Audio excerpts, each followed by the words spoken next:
Well, welcome back to the Added Time podcast with me, Alan Myers, and Tony Grant, former Premier League midfielder. And Tony, let's get straight into it. We'll look at the weekend that's just gone. It's difficult, isn't it, to know what day it is, when they're playing, when who is playing, when they're not playing. But listen, the last couple of games, whatever day they were on, I think they were on Saturday actually. In the Premier League, Arsenal continue to win games, don't they? A good win over Brighton. City again away at Forest, could have been a difficult one that, but they come through it quite. I say easily. It wasn't easy, but they come through it. So, are you surprised at any of the scorelines over the weekend? No, I think you just mentioned it. Then it's been a bit of a hectic holiday, hasn't it? Championship playing on a different day, and it just seems a little bit hectic. I think City kicked off early away to Forest. It was always going to be a tough game. Forest aren't playing too bad, you know. They're a decent outfit for us. You wouldn't really put them down the bottom. Well, they've got good players, There's some good players out. You know, they really have. And they're going to give you the game. It's going to be a full house. So I think I've seen the celebration from the City team and manager at the end of the game, and they knew it was an important victory, that. You wouldn't have probably batted an eyelid if they'd have drawn the game, but getting 3 points at Forest, I think, was a massive win for City. And then quickly you go on to Arsenal. Pressure's back on Arsenal then, isn't it? You know, City have just won in the early kick-off. They're expected to beat Brighton, but, you know, it's the Premier League's so tough to win a game of football. Everyone gives everyone a game, don't they? And they end up winning 2-1. To be honest with you, I think the biggest victory was one I didn't see happening, was the Villa game. Yeah. I mean, Villa... You know, we're going to talk about the last year. I know we're still in 2025, but the last year that's just gone. And when you look at, you know, for instance, when we talk about Liverpool against Wolves in a moment, you know, you look at their year as being such a turnaround in their year. But yeah, with Villa, I mean, look, that's I think it's 12 games, 12 wins, consecutive victories in all competitions. Right. That's takes some doing, doesn't it, today? And you know, Unai Emery keeps playing it down and saying, you know, they're the underdogs for the title. Well, I mean, is he right? He is right. They are the underdogs. I mean, start of the season now, you know, they weren't allowed to bring any players in, and they started the season off terribly. I think they lost the first game by someone you wouldn't have expected for a team who's getting quoted for winning the championship, the title now. Yeah. So what they've done, the turnarounds, has been remarkable. It's been remarkable. And the likes of Ollie Watkins coming back into form again now.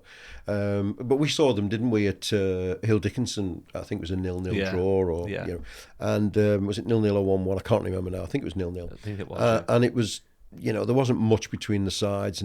But what do you put that down to? The fact that, I mean, it's a great achievement from Emery, really, isn't it? You know, because it did look, it felt a wrong club at the time, you know, at the start of the season. Well, I don't know. I mean, you know, we have team spirit and team ethic in this country's gone a long way, and it can take it a long way, can't it? You know, it looks to me as though they haven't bought many players in, and they've got that continuity of a lot of good lads. Maybe they've got a dressing room of a lot of good lads, and then once they got the taste of winning, it's just become a really lovely habit for them, and maybe the real continuity has got them to where they are. Whether I can sustain it, I don't know. But they're over-exceeding anything at the moment. Well, the next game is, and we can see the shirt behind you, is Arsenal.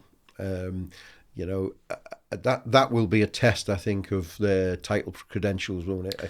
I can't see Aston Villa getting, and we will do our predictions later on, but I can't see them getting a victory against Arsenal. I mean, this is where, you know, these games... people, you know, are found out, I think, in these games. Pressure's a lot, Al. You know, we talk about pressure. All the pressure's on Arsenal. I was going to say, it will be, won't it? Yeah. You know, he's mentioned, you just said Unai Emery talked about being an underdog. There's nothing better than being an underdog. You know, that's Rocky, you know what I mean? It's like he had 5 movies or 6 movies, but, you know, there's nothing better than being an underdog, because as a player, your shackles are off, you can relax a bit more. Yeah. So they can go and play against these big teams. And I think they've already exceeded where they are. Don't get me wrong, they're a huge club and they're going to want to stay in the top 4. But to actually be so close to the top right now is I don't think anyone at that club was expecting this. I really don't. And every game's tight, isn't it? Every game is tight, you know, and it's very hard to predict who's going to, as you can see by where you are in the predictions league, it's not easy, is it? No, it's very difficult.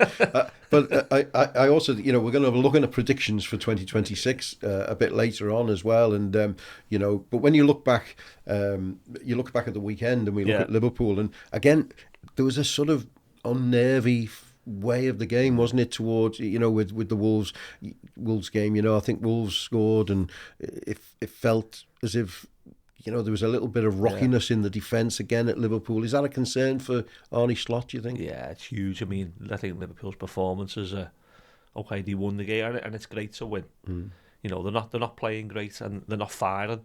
You know, they've got a load of pressure on them, haven't they? You know, the title holders.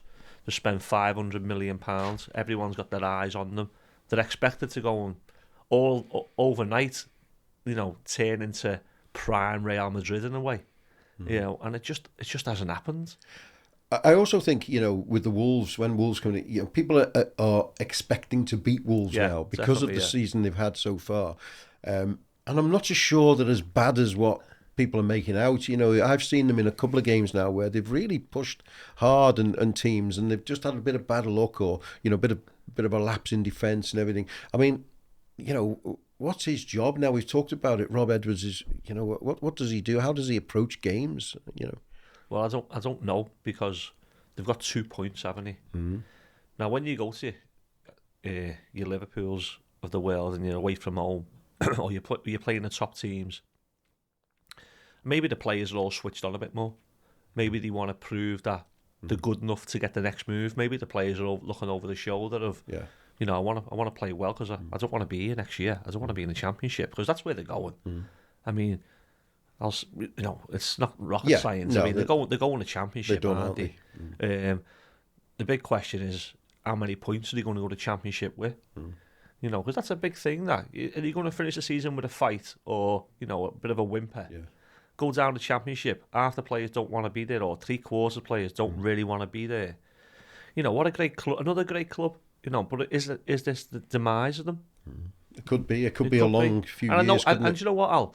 Every club's capable of putting a good performance up on a certain time, right? But doing it consistently makes you finish bottom, or mid-table, or top. And in some respects, is that why they brought Rob Edwards in, do you think? Because what they don't want to do is fall into the Championship, and then, as we've seen with a good few clubs, continue to fall because they're still trying to. I mean, the downward spiral in football is a really difficult thing to manage, isn't it? Whereas, you know, he's got knowledge of the Championship. He knows what players he'll need, because it's going to have to be managed, isn't it?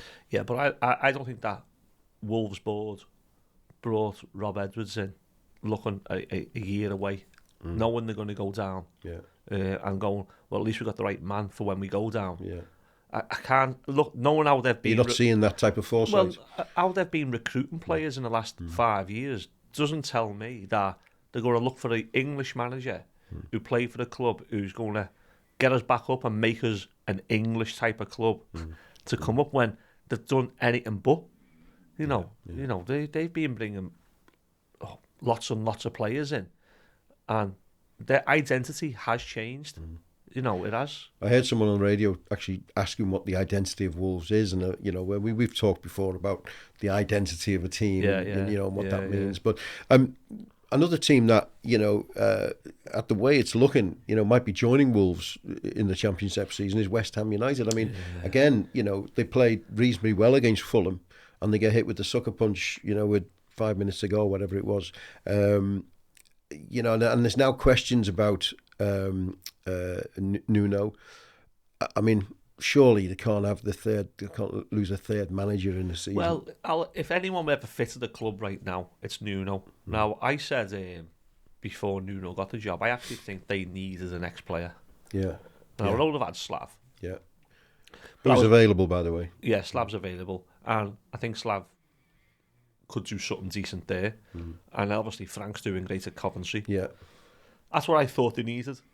I think the problem that West Ham have got isn't anyone's fault. I think it's going to be hard for any manager. I do think their stadium, it's so far fetched from what they used to have and what their history was built on. You know, going to Bowling Ground, even driving up there, was not dissimilar than Goodison. And the problem that they've had is the board have jumped at the chance of this free stadium. Free stadium, yeah. And the fans have got no real effect now because they're too far away. Yeah. And it does have an effect. And I think, for me, Nuno, after not going for a Frank Lampard or someone of that ilk, I thought Nuno was a good signing. And if he can't get it right, you know, you do question who can, yeah. Well, I mean, our game, you know, that we, you know, you and I are interested in, especially you, because it was your two former clubs. I saw a thing on the Everton website saying there were, you know, if you want to watch the highlights again, I'm not so sure there were too many of those. So a 0-0 draw, a bit of a bore 0-0 draw, wasn't it? So we'll move on quickly on that one. So that's the weekend. Let's take a quick look at the Championship as well, because, you know, Coventry, you mentioned Frank Lampard a few minutes ago.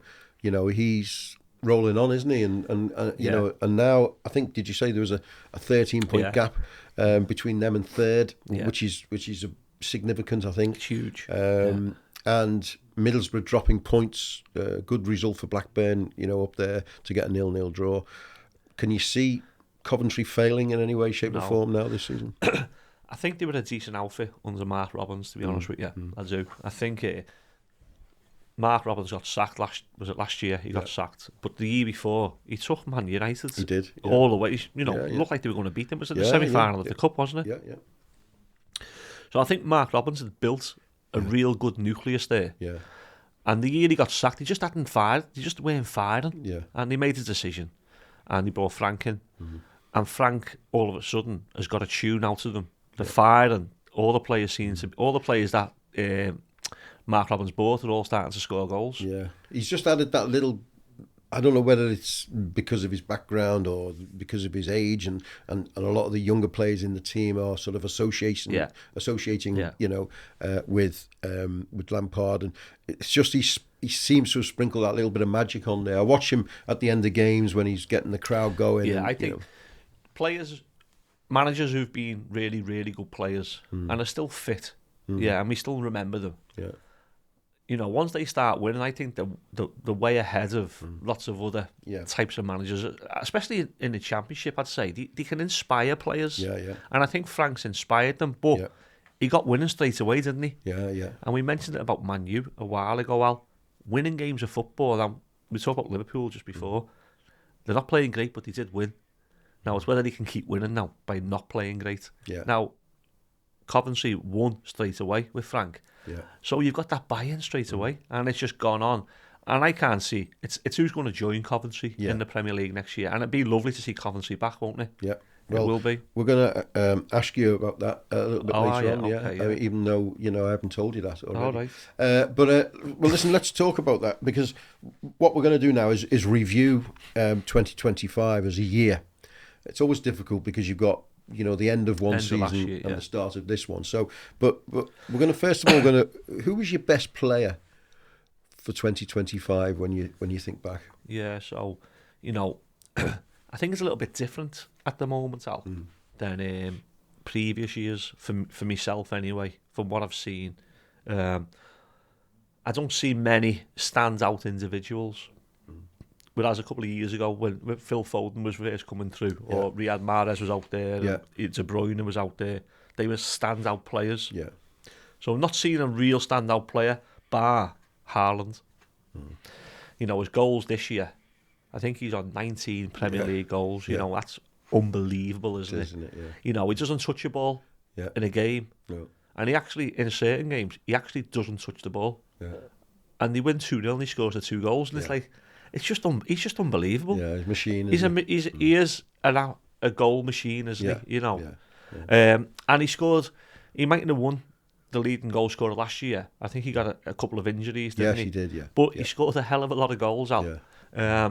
So, as far as the best player for 25, I've got to say Erling Haaland. Yeah, well, I'm going to go to Arsenal, actually, for mine, because I think Declan Rice, for me, came into the side, and I think, despite the fact that Arsenal fell away towards the end, I thought he was really sort of instrumental in keeping them up there and making them look. And he's just an exciting player. I think he gives so much to that team.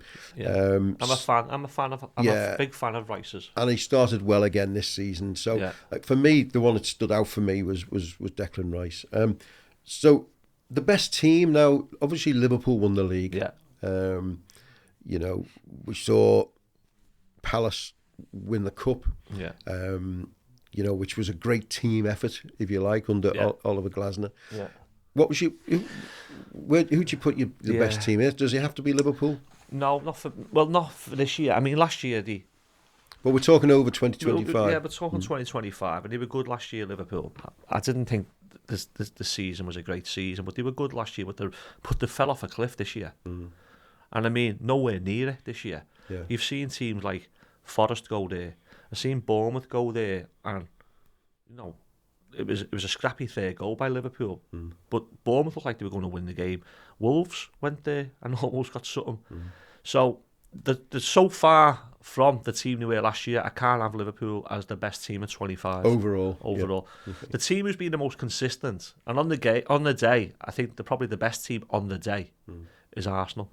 So over 2025, I'm going to say Arsenal are the best team. Okay, well, it's difficult, as you say. Liverpool, they win the league, and it wasn't I always felt that, and it's not, it's not a bias. It's not an Everton bias. Before everybody starts screaming, I look at them and think, there was no Man United, there was no Tottenham. City were not at the races. There was really only Arsenal that they had to challenge. So, you look at that and you think, and all credit to Arne Slot and his team, for winning the league. You can only beat what's in front of you, and they certainly did that. So all credit to them. I just feel that Crystal Palace, for what they did in the FA Cup, were for me, they were the best team, as in a team. And I thought, when you look at the talent in the team with Maheta and with Wharton in particular, I thought they did really well at the back as well. I'm going to give it to them. You might have changed my mind there, Al, but there you go. No, I understand Arsenal, but the best newcomer that I've asked out. I mean, obviously, I'm sticking with my Crystal Palace because I'm going with Adam Wharton. And whilst he's not really a newcomer last year, he's an up-and-coming player who's done well. And for me, Adam Wharton is, and I think he's got so much to offer now, and he will come good. Who have you put down? Yeah, I mean, Wharton's a great shout. I'm a big fan of Wharton's. I'm looking at this year more so than ever, and I think the boy who Liverpool have got, Ekatike, who they took out the team because they couldn't work out how they're going to get Isaac in. I think he started the season quite well. For his first season at a huge club, I think he's done ever so well as a newcomer, a new league. I think he's on 8 goals. You could say in an almost struggling team, almost, couldn't you? I think when I watch him, he looks like he's got different parts to his game. I think he's going to be quite exciting to watch. But I think he's actually, as a newcomer goes, I think he's done ever so well. So he would be my pick. Okay, I love it. This is an interesting one. Best performance in a game. Well, you just mentioned it before. So Palace is one because they won the FA Cup, didn't they? So any time you're winning an FA Cup for your first time, it's got to be. So it'd be very hard to beat Palace. The only game that I can remember, really, Al, recently, as a really, really good performance was Everton's at Man U. Okay. They went down to 10 men after so many minutes. I like it, And I thought it was a fantastic performance. They were comfortable. They had opportunities to score more goals. He scored a great goal that night. I think it was Dewsbury Hall, I think he scored, didn't he? As far as like the resilience, and as far as like the question is best performer. It was a great performance for any team to go down to 10 men away to Man U, and play ever so well as well. Look quite comfortable. You did feel that I did certainly on the night that I can remember saying it to somebody. If Man United were to get a goal now, it probably ends up 3 and 4-1 possibly. You know what I mean? Yeah. But the fact that they kept tight, and they worked hard, didn't they? And it's a great shout, that. Yeah, because you're always looking at something, aren't you? Going, what can be? And we mentioned the FA Cup, which is like almost an easy one, I suppose, to go for that. Yeah. So I'm looking at more domestic. Yeah. And I'm sure there's other teams out there. I think there's been a few 4-1s, 5-1s for certain teams. Yeah. But we're talking about being in the trenches there and the grit to get the points and to show a bit of class at times as well. So I'll probably go with that performance. Okay, well, no surprise that I picked an Everton performance as well. Yeah, only because I think probably because we've seen a lot of the games and stuff. But my one is from the tail end of last season, and it's the derby at Goodison. Yeah, it was a lot of pressure on Everton. Yeah. Liverpool actually played all right that night, and they went 2-1 ahead, and you felt. I remember being in the stands thinking to myself, well, we've worked hard. We've done everything we can. We've had a go at them. We've showed the pride of not wanting to be beaten, because I think there was a record at the time that if Liverpool had won, they'd have gone over. They'd have had more wins at Goodison than Everton, and that was the big concern. And I felt a lot of pressure that night. Yeah. And I know Liverpool fans will laugh at you, and I can understand it, saying how because you got delighted over the draw, but the Tarkowski goal will live with me for forever. I mean, I think I mentioned at the time I had Peter Reid and his brother behind me, and Reid was on top of me. It was the euphoria for an equaliser was just incredible, and I thought. The fact that the team kept going right till the end, and wouldn't give it up. And do you know what? I'll going back and you talking 2025, and we mentioned about West Ham before, didn't we? About like the stadium. Yeah. When you're fighting relegation, how much Goodison Park and your bowling ground gives a team. It's like the Crystal Palace game. Yeah. When we were under Frank. When we had to stay up. Yeah. If it's not for that stadium, I'm not sure you get that same result. No. You look back at 3 or 4, Wimbledon, Coventry, it's amazing that. Yeah, it really has made a difference, there's no two ways about it. Best manager for 2025. I mean, I've got 3 that I'm thinking of. Obviously, I can only have one. We can only have one. I can only have one. That's like Christmas dinner. So I'll hit you with that one when you've had yours. Well, I think I'm a big fan of his. I think he's going to go to bigger things. I'm sure he's one of your 3. Is the Palace manager, Glasner. He's won the league. He's won the cup. Every year since he's been manager, he's lost big players, hasn't he? His last one was Eze. So he started the season great. Yeah. I mean, doing what he's done by losing the players and keeping that continuity. No, but he's got great stuff out of Mateta. Yeah. He's kept all the guy at the back, hasn't he? Get Gay at the back. Yeah, he dealt with that well, didn't he? Dealt with it really well. Comes across as a really good guy. Yeah. Calm as well. Calm. You don't see him, I'm not so sure about his taste in jumpers, but... Yeah. I'll say nothing today, Al. Well, but no, I think as far as... best man, I think for me over the last year, I would be picking him. Yeah, I don't think he was in my top 3. Yeah, I know he would. And my other one in the top 3, which hasn't won, was David Moyes, because I just felt when he came in at the start of January, I think it was the 11th of January he came in. Everton were in another relegation fight. Right, no two ways about it. The club it's difficult, and a lot of people, were saying, is he the right man? Do you come back? And all the rest of it. And the way he stabilised the club and got them up to a reasonable, respectful.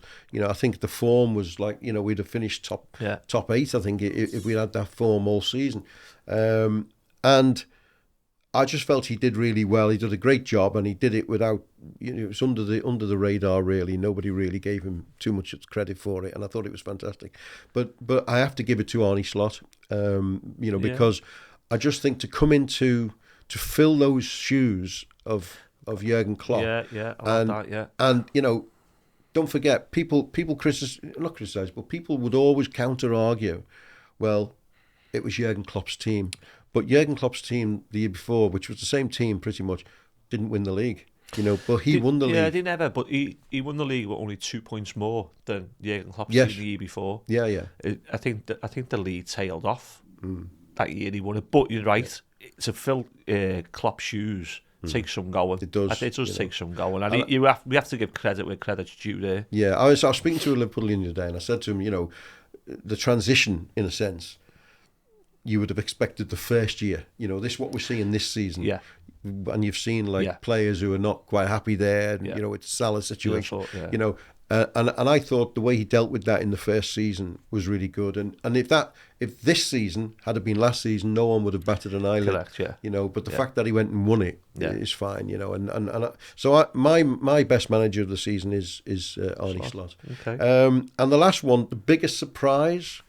Well, in anything. Well, I've already made my decision. And it's interesting off your last answer, Al. Yeah. So my biggest surprise is Liverpool. Yeah. From going from coasting the league, whether it was a good league, average league that year, but for what I'm saying, doesn't really matter. But they coasted it. Yeah. To falling off the cliff this year. Yeah. Where Forest have gone there and put 3 past them. Bournemouth almost. Everyone's given them a scare. Everton went there second half, and you're thinking if you walk in, then you're thinking Everton are the top team. Yeah. Liverpool's performances are absolutely miles away from where they've been. Yeah. So the biggest surprise for me, after spending 500 million in the summer, you're bringing all the best players in Europe in from a team who coasted the league to being where they are. I think they're sitting 5th right now, but the performances are being nowhere near. No. So that's my biggest surprise, I think really. The way you've put it, you definitely painted a big surprise. Yeah. Mine is Wolves, because when you look at this season, when the teams come up, I saw Leeds and Burnley as 2 teams that were probably going to go back down. I didn't see the Wolves one. Yeah. I actually didn't think they'd do well, and I think they might have been struggling. Yeah. But the extent of how they've struggled, I mean, they still we're into the new year next week, 2 points, and they still haven't won a game. I mean, that is, just imagine being a Wolves fan, and having a season ticket for, is it half the season? I don't think we're quite on half. We're just on it. We're on it, and you haven't seen your team win yet. Yeah. You know what I mean? That's amazing. And I think Derby County ended with 11 points. That's the record. They're going to struggle to get another. They're going to struggle to get another, another 10 points to beat that. Yeah. So for me, that was the biggest surprise. I just didn't see them as bad as what they are, or the results to be as bad as what they are. I think, to be fair, look at some of the performance over the last few weeks, and I think they've been unlucky. But anyway. And don't forget, we're actually going to Everton against Wolves, aren't we, on January the 7th? We are, with our winner, and we're going to have some, and there's, going to have some good picture from there, I think. Now, so we're going to move now on to 2026. Yeah. Okay. And our predictions. Okay.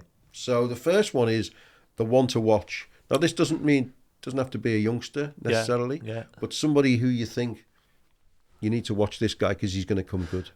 Well, I think if all the top teams right now are looking at 2026 and ahead, and you want to start dominating games and being the best team, I think they have to, whoever it is, has to go and buy Adam Wharton. Yeah. I think he's the future of centre mids. Yeah. I think he is the modern Paul Scholes in a way.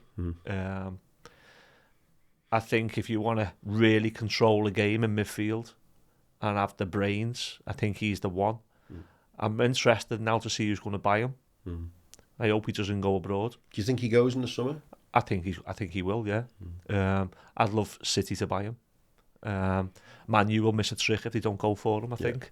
They've got people like Casemiro, who's like, his legs are well gone. Nearly as old as us. Yeah, he's well gone, And Man U have always been, really, Man U's success have always had a great centre midfielder, or two, sometimes 3, but they've always had a great centre midfielder. I think the kid's got so much to come, and I think going to a top club, I think he'll take it into his stride. So I'm really eager to watch where he goes, and obviously I'm backing him really highly, so I'm interested in his performances. Oh, well, yeah. I mean, I think a lot of people are thinking along the same lines, to be honest. So for me, I'm going to stay at home. When I say home, my club. I think Harrison Armstrong will be one to watch next season. Okay, yeah. I speak to people at Preston and they absolutely adore him. Yeah, they think he's, and I've watched him a couple of times and he just looks like a player to me. He's got the good size, and he's got physique on him. Exactly. But you when you might think with that phrase, looks like a player, you might think, well, that's obvious. What you mean. Yeah. But there is something in football where someone will say, he's got that look about him that he could do well. Whereas like Adam Wharton, you wouldn't look and say, I think it's the athleticism. Yeah, exactly. That they show, and they look like they got strength, don't they? So I've not really seen much of the kid play, but I've seen him in a kit. Yeah. And he does look like the type. He looks like he could come good, and I think he will. I'm not so sure they'll bring him back in January, which there's rumours he will. I don't think that's the right thing for him, in personally. Whether or not Moyes, thinks he should, and I suppose he could bring him back, for January and then let him go out again. Yeah. Just while we've got Ndai and Garner Gay, abroad. So interesting then. So that's who I'm going to be watching out for. Yeah. Okay. Now these predictions, we're going to rattle through these. Yeah. Who do you think League Cup winners will be? Now, don't forget you've got Newcastle, Arsenal, Man City, and Chelsea. I think it is, isn't it? Right, in the semi-finals. I think Chelsea are going to win it. Really? Yeah. They've won the club championship, haven't they? And I think they're going to get another bit of silverware.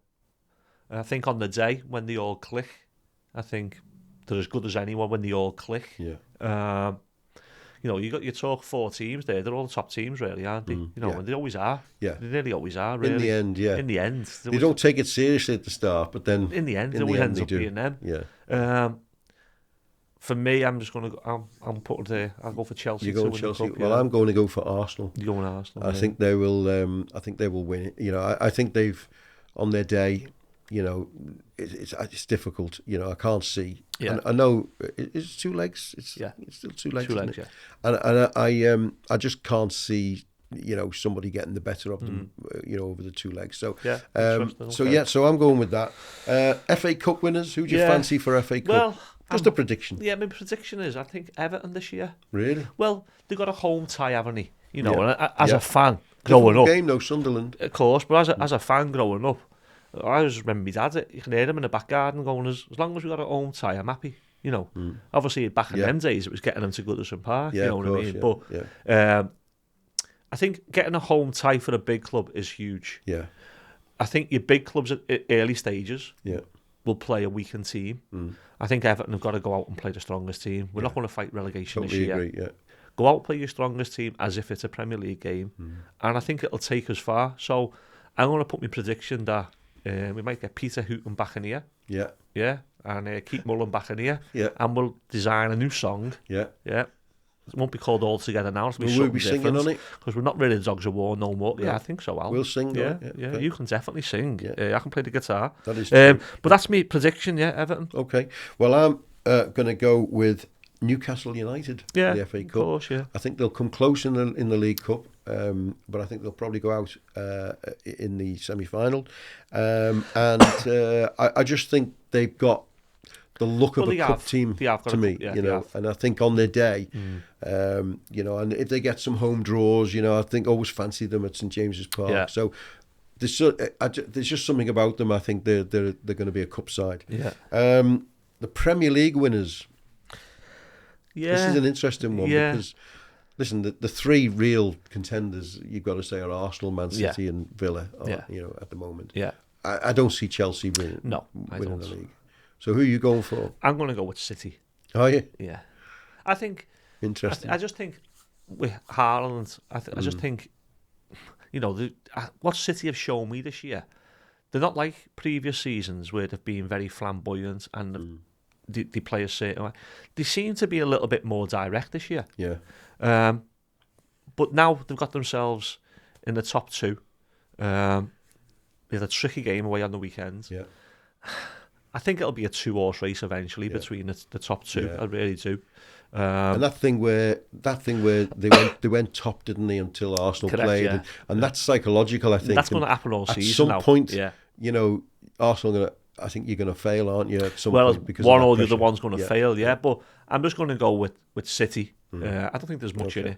But that's my team. Well, I'm going with City as well because, as much as I'd like Arsenal to win it, because I like Arsenal as a club, I just think Pep looks as if he's got the eye again.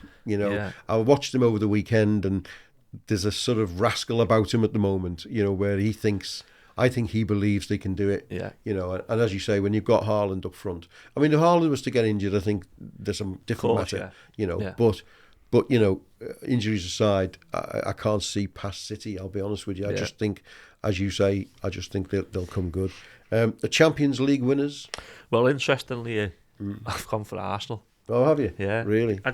I do. I think Arsenal are a very good team. I really do. Yeah. I've chose City for the Premier League. Yeah. I just think City. You just mentioned the pressure. Then I've just got a feeling City are going. I think it'll be about between the two of them. Well, if you look over the last few years, City have dealt with that pressure. Arsenal haven't. They haven't, but and that's the difference. Yeah, but I think Arsenal are better this year. I'll give you that. They've got an array of players. I mean, Martinelli used to be a regular. Yeah. He can't get on the pitch. And the kid's a good player. Yeah. You know what I mean? So I'm going to go for Arsenal to win the Champions League. Okay. And come second in the league. Do you know what? I don't think I could argue against that. I've not really thought, but you know what makes me think that one of the English teams is going to win? Because you look at Barcelona and they're not the team that we all know from the past. Yeah. Neither are Madrid. No. The Italian sides are not great. So I can't see past maybe Arsenal, maybe City, possibly Liverpool. You never know. Although I doubt that. So I'm going to go with Arsenal as well. Yeah, good. Yeah. So we're agreed there. The biggest shock. What do you think the biggest shock is going to be? You got me on that one out. I mean, I was trying to rack my brain. What's going to be a shock? And I actually haven't got a shock. No. Well, I can see Everton in the top 8, which for me would be a shock. See, for me, it wouldn't be a shock, you see, because I've been saying for years, I've been saying, okay, you have your top 4, 5, possibly 6 teams. Yeah. The rest of them, there's not much between a Brighton and an Everton. And for some reason, the last few years, Brighton always finished higher or whatever, or Brentford finished higher. But there's never been that much between them. Now, saying Everton are finishing the top 4 would be a shock. Yeah. Right, that would be a shock. You'd have to bring me around. Yeah, but I don't think for me finishing 8th, I thought I can't think of a shock. The only shock I can think of, Liverpool don't finish in the top 6. Okay. Now, could you think that could happen? Well, yeah, I think it can happen because the performances have been really, really poor for the team who've just coasted the league. The pressure is going to get worse for them. You mentioned the Champions League. How are they going to get on? Are they going to qualify for the Champions League next stage? So there's an awful lot to go. So a shock would be they don't finish in the top 6. And then the next shock would be, do they keep Arne Slot or don't they keep Arne Slot after being your manager of the year? Yeah, that would there be. You go. So I mean, that would be a shock. Would it be a shock? I don't know. Well, that's what I'm saying. But I just think with Everton's situation, I don't get me wrong. I don't think it's impossible that they can do it. Far from it. But I just think with with what's happening at the club, the transition that's going on there, I just think it would be just a little bit too far to finish in the top 8. So it would shock me if that happened. But I hope it does happen. Yeah, what I mean? Or probably Beto or Barry scoring. That might be a bigger shock. And finally, in this World Cup year. Who do you think is going to win the World Cup? Well, since 1966. Yeah. Here's one for you. How many teams have won it outside of Europe? And who are they? I can't remember. Brazil was. Yeah, so Brazil. Yeah. And who's the other one? Brazil was in Brazil, wasn't it? Yeah. But they've won it a few times, don't get me wrong. Yeah. And the other team's Argentina. Yeah. So that's just 2 countries. Yeah. So it's funny, when you start looking at the World Cup, then all the top teams in Europe, you can't see anyone bar past Europe, can you? Yeah. Top teams in Europe, or Brazil, or Argentina, because since 66, it's been Germany, obviously England 66, it's been Spain, it's been France. Yeah. So when you're saying who's going to win the World Cup, it's almost like the Premier League now. It's like the top 3 or 4. In Spain's the top 2. Yeah, well, you the World the top Cup 6. Yeah. it's the top 6 or 7 teams in the world, that's it. So I'm going to go with France. You don't see your biggest shock coming in the World Cup then? No, I remember years ago they always said, didn't they, that an African team will win it because they have got the talent. Yeah. And hopefully one day it does happen, because it would be lovely for an African nation to win the World Cup. What I would just say to you there is I've been watching the AFCON games and I've not seen anything that really... No, but they have had the talent. A lot of talent does come from absolutely. That nation, and it would be great, but, you know, I don't know what it is, the train and the infrastructure as a team. We're talking about teams today. The topic's being team, aren't it? They're very individuals, aren't they? Yeah. So I don't know. So I'm just going to go with probability is I think Argentina can't win it again, surely. No. Right. Brazil, they're going to be up there. Neither of them are strong, though. But I mean, Brazil are like a Real Madrid in the Champions League, aren't they? Yeah. They become a different... Like a German, aren't they? The Germans, aren't they? They become different, don't they? They become different, because they are winners of big titles. I'm going to go with France, which won't be a big surprise, because whoever I'm going up against, it's going to be Germany, Spain, England, Italy, Brazil or Argentina. So I think it's only out of them. I'd love it to be someone else, Al. A Croatia, an African nation. I'd love it to be someone else, but I just sadly don't think it'll be the top boys. So you're going France? I'll go France. Well, I'm going England. Would you believe it? I just think this year it just feels right. It feels like, you know, it would be just England for us to win with a German manager. You know, it's just that's what happens. And I just think, if there's a feeling around the England team for me at the moment, and I can see what he's trying to do, and I think what he's trying to do is what's been missing for a long time, is to get that camaraderie, to get that team spirit. Yeah. And that's what Germany have always won with, you know. They may not have been the greatest players, but they've had that togetherness. The last time you saw that in an England side was pretty much 1966. You know, we've always failed, I think, by being a team of individuals and thinking we're better than we are. I don't think... Yeah, but he's getting a lot of... stick? No, or media coverage on how he's dropped the boy from Bellingham, right? So a lot of it stems around just Bellingham, right? A couple of things on England. One, I'm not a fan of a German coach managing England. No, I really aren't. I don't mind. It's not ideal, is it? It just doesn't fit right with me. I don't think what he's done with Bellingham improves team ethics and team spirit. I don't think that's what team spirit is. I think team spirit's built in the dormitories, in the hotels, off the pitch. Yeah, I get that. Yeah. I think it's built there. Now, that part of the manager, we don't see. We don't see what he's like with the players, right? So we just see what the team... Now, the team who'd have played in the group stages, I've said it before, the kit man could be the manager of England, and he wins them games. With Bellingham, without Bellingham, with Foden, without Foden, he wins them games of football, right? I get you, Now, how he's dealt with Bellingham, for me, I wasn't a fan of it. No. Right? And I think you're going to need Bellingham. So when you go to the World Cup, and not so much the group stages, when you're playing a team who you can beat, who you should be beating, it's the quarterfinals where you need your big players. Yeah. These group stages, you can make a statement and drop Bellingham because of team spirit or whatever you're saying, whatever he's saying, culture, culture, whatever he's trying to say. Yeah. Come the big games, you need your best players. I agree. Fire them. Listen, I don't think for 1 minute he drops Bellingham. I think I think that's, for me, that's I think what he's doing. He's managing that situation now for when the day comes in those big games where he needs him. You know, but you're right. Just on that, the manager. Do you think you shouldn't be allowed to have a foreign manager managing your national team? Do you think each manager should have to be from the country that they represent? Every single country should have a manager. Because you can't play a German in the England side, can you? So why have a different manager? It's patriotic for every country, isn't it? You know, your national anthem gets sung. Yeah. A lot of clubs, a lot of countries. You know, I think Brazil have got an Italian now, haven't they? Yeah. You know, so it's like. For me, it's like, it doesn't make any sense. No. You've definitely got Brazilian coaches or managers who can manage your team. Yeah. You really have. You've got an Argentinian who can manage an Argentina. You really have. Yeah. You know, you've proven it in the past. So you really have. It just doesn't sit right with me. For any nationality. For England, I don't think that definitely shouldn't be a German. No. Well, but anyway. On that one. Yeah. Right, okay, so look, that's our predictions for 1926, I was going to say, for 2026. Yeah.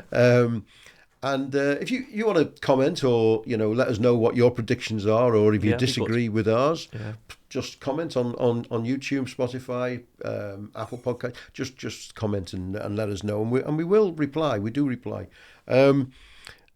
But we're going to do another thing now this week, a new one, Toe, right? Before we bring Claire in to do the predictions for next weekend. And it's called Blind Ranking. Yeah, I'll just say that again. Blind Ranking. And what we're going to do is each week I'm going to ask you, it's a selection of players or teams or whatever, but there's going to be a group of 10. And I'm going to ask you where you would rank them between 1 and 10, without knowing who the next one is going to be. Yeah. Okay, so this week, 1 being the best and 10 being the least best. The least best, yeah. So this week is going to be about best Premier League players. Ever. Yeah. Ever. Yeah. Yeah. And the list I'm going, because there's only 10, and there's a lot more than 10. Yeah. That we could list, but these are the 10 I've listed. Okay. So we're going to start with Alan Shearer. Yeah. Okay. So 8. You're putting him at 8th?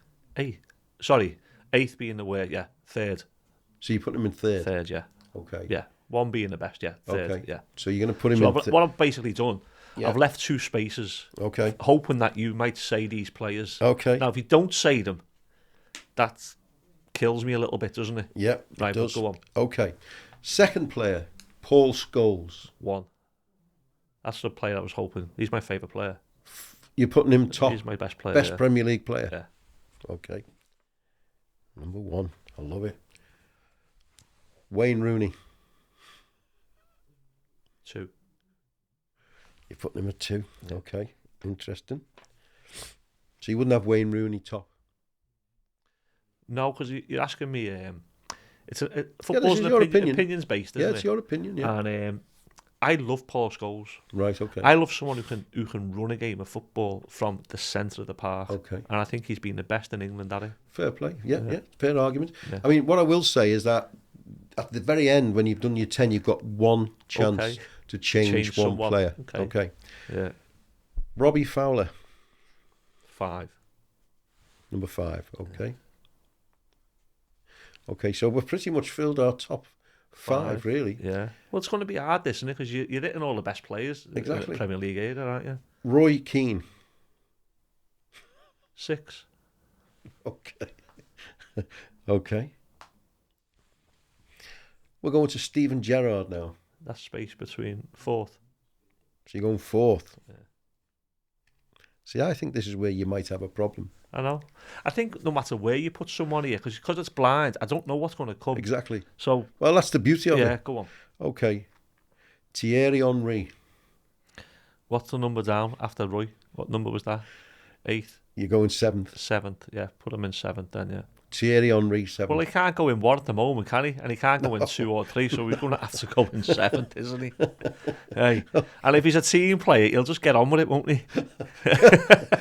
We can't have that. Okay. Dennis Bergkamp. Right. I'm going to put Dennis. Great player. I mean, they're all great players, aren't they? Yeah. I'm putting him at 10.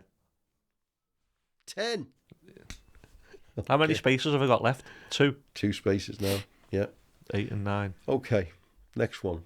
Mohamed Salah. 8. Okay. He's going in at 8th. And the last one is Ryan Giggs. 9. Yeah, I love Giggsy. Okay. That's hard, that. I mean, you can only move one player. Yeah. That's so hard, really. Listen, I've introduced that. In the real game, you can't even move. You've got to rank. Yeah, all, I mean, right? It's very hard, that. So you've got, in first place, Scholes, he's staying. Paul Scholes. He's staying, yeah. You've got Wayne Rooney in second. He's staying. You've got Alan Shearer third. Yeah. who of course is the record goal scorer, Yeah. right? Yeah. In 4th place, you've got Steven Gerrard. Yeah. In 5th place, Robbie Fowler. Yeah. In 6th place, Roy Keane. Yeah. I might. Yeah. 7th is Thierry Henry. Yeah. 8th is Salah. Yeah. 9th is Giggs. Yeah. And 10th is the wonderful Dennis Bergkamp. Yeah. Where would it? I can So- only move one. You can only move one. I move Giggsy up and move Roy down one. Move Roy. Yeah. So you're taking...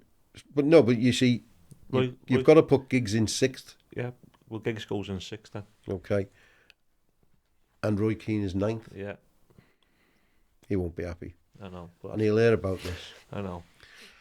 Good game though, isn't it? Great game, and they're It's all tough, great isn't it? players. I mean, you're giving me them black. To be fair, if you'd have given me them out there, Would it have changed?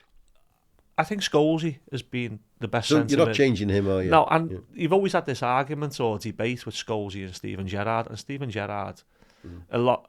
I'd imagine more people probably say Steven Gerrard. But for me, Scholesy just he used class for me. But you see, I think Thierry Henry would have been in the top 5. Yeah. Well, what's he in mind? 7th. That top 5's hard to get in though. Okay, well, next week I think we're going to do the best teams of the Premier League. Yeah, where you rank. I know my best team Where is, you rank and them. no one will know it because I've always said it, and nothing's ever changed my mind really. But there you go. Well, there you go. If you agree with Tony and his top 10, it is a difficult one because you have to get somebody. If you're going to do it at home, you have to get somebody to do it with you because obviously you can't see the names that are being asked. But again, let us know, and we'll take a short break, and we'll be back with Claire and the predictions for next weekend's Premier League games.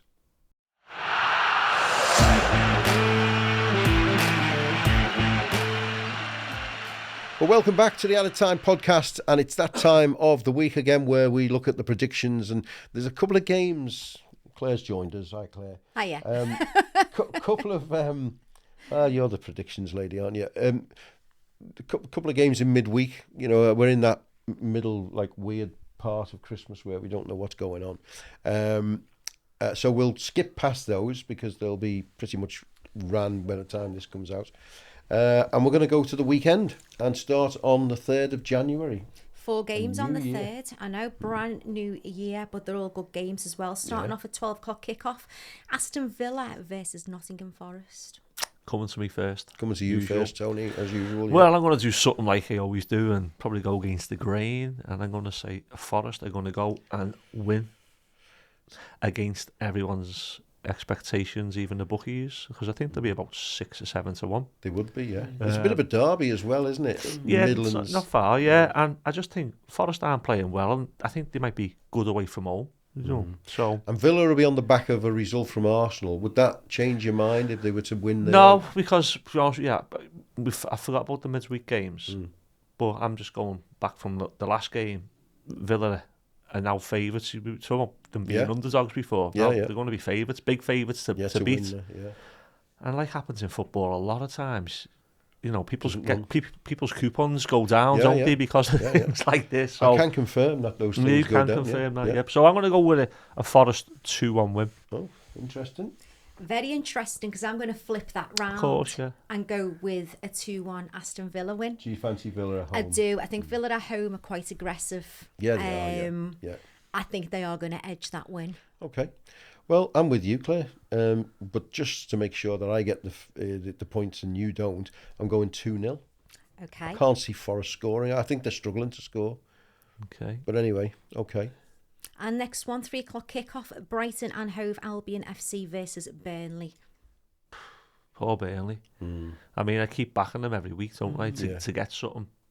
I think I've done them for a draw against Everton. You did, I think you did. Yeah. I thought they'd get a draw. They're finding it tough. I keep backing them to get something. Should have backed them to get beat, and they might get a win. So I'll do that this week. For the Burnley fans who are watching. I'm going to say Brighton are going to win. And the Burnley fans have been made up. Have said that, I think. Yeah. So I'll go for a Brighton win. 2-0. Okay. Well, I'm going to go quickly with a Brighton 3-0 win. because I just think Brighton are home, and they've struggled a little bit, Brighton, lately, and I just think they're due a win. So yeah, well, I'm with you. I think Brighton might overwhelm poor Burnley. Yeah. And funnily enough, and you can see there, I went for a 3-0 win as well. Yeah. Okay. Did you write that just as I said it or not? It's typed. That was from earlier on. It's typed. I can't argue over that one, can I? Well, we're heading south now for Wolverhampton Wanderers versus West Ham United. Still south, 3 o'clock kickoff. This is a real relegation battle. I think West Ham will be looking forward to going to Wolves because they'll fill that end. Yeah, pressure off. And it's pressure off. And the interaction with the fans will be... I think West Ham will win this game. Do you? Yeah, I think West Ham will win this game 3-1. Okay. I'm going for 2-2 draw because I don't think West Ham they're not getting victories. They seem to be, and I think Wolves have, even though they still haven't won a game, they're doing well in games, and I just think at home they'll have a go, and it's the new year, and but I still think they're probably still looking for their first win of the year, to be honest. What are you going for, Claire? You haven't told me. What have you said? 2-2? Yeah. You did Desmond, take that back. How's it called? I think I agree with you. I think West Ham will pose a bit of a threat. I don't think they're going to lose, so I'm going to go for a draw, but I'm going to go for a 0-0. 0-0? God. Well, if you go into that game, you might want to not buy the ticket. Bournemouth against Arsenal. This is the 5:30 game, isn't it? It is. Final game of the day. So, yeah, top of the table Arsenal against Bournemouth. So, the Bournemouth at home. You go first on this one, Claire. I think Arsenal are going to dominate. Okay. Top of the league. I think they're going to want that win going into the new year. Yeah. I think Bournemouth will fight it, but can they fight it for 90 minutes? I don't think they can. I think Arsenal is stronger. So I'm going to go for a 2-0 Arsenal win. Okay. I'll come, keep the run going round to Tony. I can't see anything but an Arsenal win. Bournemouth are not the same team as they are, they have been, and the vitality is usually a real, hot. What's the word to call it? Hot den. Yeah. Cauldron. Cauldron, but it's just, it's not the same. So I can see. I think it might be a little bit tighter. I'm going to go 2-1 to Arsenal. I wonder if Semenyo will be playing, or I wonder if he'll be gone by then. Well, it's a bit early, although City are already in talks with him as we record. Yeah. So, but I'm going to go for the Arsenal win myself. Yeah. I think they'll be comfortable winners. I think it'll be 3-0. 3-0. Yeah. Okay. Well, we've all gone for an Arsenal win there, haven't we? So we could all be a bit disappointed there if Bournemouth play out. Yeah. And then Sunday? Got quite a few games on Sunday, actually. First one kicking off at 12:30. Leeds United versus Man United. What a game that is. I know, it's going to be an incredible game. Yeah. They don't like each other, do they? They hate each other. Probably. And you've got Leeds who are flying at the moment. Dominic keeps scoring. Just keep scoring. But I think Leeds will win. Yeah. I do. I don't think Man U... I watched them against Newcastle the other day. Newcastle battered them for 45 minutes. Man U were defending in a back seven. Yeah. It's not the Man U I've ever seen before. I just think Leeds are obviously in good spirits at the moment, aren't they? It's going to be a fantastic atmosphere. Yeah. It will really be brilliant, won't it? So I'm going to go with a Leeds 1-0 win. Okay. Well, I'm going to follow Tony, but I'm going a bit braver, and I'm going to say it's going to be 2-0 to Man United, because I don't think to Leeds United. I don't think Man United's players are going to be happy at 12:30 in the new year. It's true. And I think Leeds, as you say, for the atmosphere, the way they're playing at the moment, it's massive there, isn't it? A game that meant it's huge. They don't dislike anyone more than they don't dislike Man United. I think the intensity at Ellen Road is going to be. So we all going Leeds. We're all going Leeds, and I'm going to go 2-1. Are we all Leeds this week? We're all Leeds. We're all Leeds. I think I tend to be Leeds a lot, don't I? You do like Leeds, yeah, and you've been proved right. We'll talk about it in a minute, but the scores, we don't know where we are. We're all over the place. Well, we'll find that out. And I'm have to go back and listen to 2 episodes to try and catch up on it. All I know is that you were in the lead with, I think, something like 19 points. Which was shocking, really, because I was like way behind you. I think I was about 8 points behind you. Or if any of our listeners do want to get in touch and let us know who you think is in the lead, then drop us a message in the comments. Well, they're all going to say you. Okay, Everton, Brentford. Tony. Everton win. Brentford has done ever so well. In fact, they almost had, what did we have before? We had biggest surprise that was going to be with the manager. Brentford, how well the manager's done. That yeah. was what I was going to mention. And he's done great. Brentford have done great. But I think Everton have got a good thing going at the new stadium. Yeah. You know, whereas we talk a little bit about the West Ham stadium not being, you know, great for the team. I think Everton Stadium actually, it's not that much different in a way, atmosphere-wise. So I think Everton will win this game. And I think Barry or Beto, I think they could be on for a brace. So I think it's a 2-0 victory, yeah. Okay. Well, I hate to say it, but I think exactly the same. Yeah. I think Everton will win 2-0. I think it's got all the markings of a one of those Everton games where they're just comfortable at home and they win. I agree. You know, they happen every year at certain times, and I think it's going to be that. And Claire, are you? I always go for the Blues. You know that I always give you the good win. I think Everton at home, Hill Dickinson, fans behind them, they're going to be up for it, but I don't think Brentford are going to make it easy. And I think they're going to go home with a point, so I think it's going to be a draw. Interesting. Yeah. I wouldn't argue against it, but well, I would because I just have. But you know what I mean. Okay, there's one now. Close to Fulham against Liverpool. Yes. We're going to start with you then. Okay, I think after the emotional performance of our game with Wolverhampton, it was emotional, wasn't it? It was extremely emotional. And you know, I think Liverpool now are going to be onwards and upwards. We might be away, but I'm going to go for the 3-1 win. Okay. And just to say, you know, the way Liverpool dealt with everything, you know, it was fantastic, and it was lovely to see, you know, with Diogo Jota's children and widow, you know, so fantastic Liverpool. But on that one, I mean, Fulham are a strange side. I think they can be, you know, they can beat you any time, but I also think that, you know, they've got a bit of a weakness to them. I can't see anything but a Liverpool win, but I'm going to be a little bit less generous and say it's a 2-1 win. Yeah, and I think Fulham are a perfect opponents for Liverpool. I think they'll take chances at the back. Yeah. They'll think they're better than what they actually are. Yeah. And I think Liverpool will nick the ball off them and they'll get a lot of joy. I think Liverpool will beat them 4-0. 4-0? Yeah, I do. Yeah. You love the big numbers, He loves it. don't you? Yeah, he loves a I shock. just think they'll beat them 4-0, yeah. Shock jock. Yeah. Newcastle versus Crystal Palace. Yeah, okay. Tough Newcastle. one, isn't it? I like Newcastle. I think Newcastle got the makings of being a really, really good outfit. And, you know, I watched them against Man U and they battered Man U. Yeah. I think their performances have been good, maybe not getting all the points. Yeah. I think Glasner's done great, you know, but, you know, you keep losing your players. How long they can carry on for, I don't know. I think Newcastle will win this game. I think they'll win it quite comfortably, me as well. I think this could be a 3-1 game for Newcastle. And I have to concur, you know, with everything you've just said, but I can see 3-0, not 3-1. Yeah. So. Okay, St James's Park. It's going to be bouncing, isn't it? Yeah. There's always a different atmosphere in New Year as well, isn't it? Everyone's still happy, sort of happy. Work, they haven't gone back to work yet. Yeah. I think Palace might struggle with that pressure.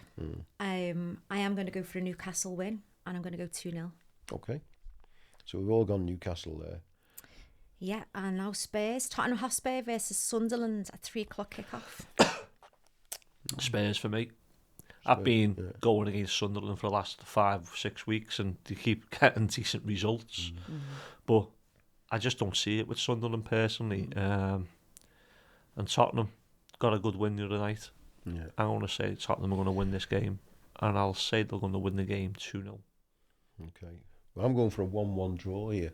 Yeah, you keep backing Sunderland, don't you? Sunderland are a team that will, this season, they'll upset people. They actually are. I just think, you know, like, really, the way I don't know whether you saw the game against Leeds over the weekend, but Leeds were absolutely battering Sunderland. Yeah. and they stayed strong, and they got the point out of it. And that's what I think. I think Tottenham's nervous. Tottenham Stadium will be nervous. So I think I'm going for 1-1 there. Well, I'm going to stay on the side of Tony because Yeah. I think the pace should dominate the game. So I'm going to go for a 3-0 Tottenham win. 3-0, love it. Okay, and the final one for the Final weekend, game. it's a big one. It's Manchester City against Chelsea at 5:30 on the Sunday. Yeah, it should be a fantastic game, shouldn't it, really? Yeah, I mean, it's a tough game, isn't it? On the day, it can go either way, I think. But I'm gonna side with City. Haaland is the obvious one, but I think it's going to be a close game. But I think City will run out winners. 2-0. Okay. Well, I'm, again, totally agreement. And I think City will win 2-1. I think Chelsea will score. Yeah. I think they'll, City have a weakness, conceding, I think. So, but I do think Haaland will probably be the difference in that game. Totally agree with you. I'm backing everything that you've said. 2-1 for me as well, City. Love it. Okay. Well, that's the predictions. It's it. And we've got to mention our competition that we ran with. So 2 tickets at the Hill Dickinson Stadium with yourself and Mito on January the 7th. Yeah. And a young lady called Lizzie Madden was the winner. She's absolutely delighted. Yeah. She couldn't believe it. And she's a big Evertonian, isn't Big she? Evertonian. So it's great to see her, and it's a great prize, isn't it? And we're going to try and do a little bit of filming with her at the time and see if we can, looking Invite forward her to in. it. Yeah, looking forward to it as well. Yeah, because it is a great competition, and hopefully Wolves' run will keep going. Yeah, and they won't win. Yeah. And as I say, we'll look forward to that in the new year. So it's been an interesting 2025, hasn't it? It's been a very interesting 2025, and there's been some really, really nice comments from some of your listeners as well, really? gentlemen. Yeah, there really has. So, Hazrat Meerkat, Oh, yes. 7004. Brilliant podcast as always, Alan and Tony. Onwards and upwards. I can't say what this says. Okay. UTFT. FTRS. Yeah. So we know what that is. Then another one, It's Etel. up the toffees with something. I know. Yeah, you know it. Yeah. Oh, sorry, I didn't know what you knew. And then Etel4397. Boss show as always. Boss, all the best. So nice wishes there very from nice. some of your listeners. Yeah. Well, we're glad that you're enjoying it. Listen, it's been interesting. We've started in 2025. We didn't quite know what we were going to do and how we were going to do it. We've got our nice little backdrop now with all the team shirts, which we use when we're not doing a podcast. We don't really, but but we're looking forward to coming back in the new year. So keep subscribing, keep liking. It really does make a difference to us, and we appreciate the support. So we'll see you next time on the Added Time podcast.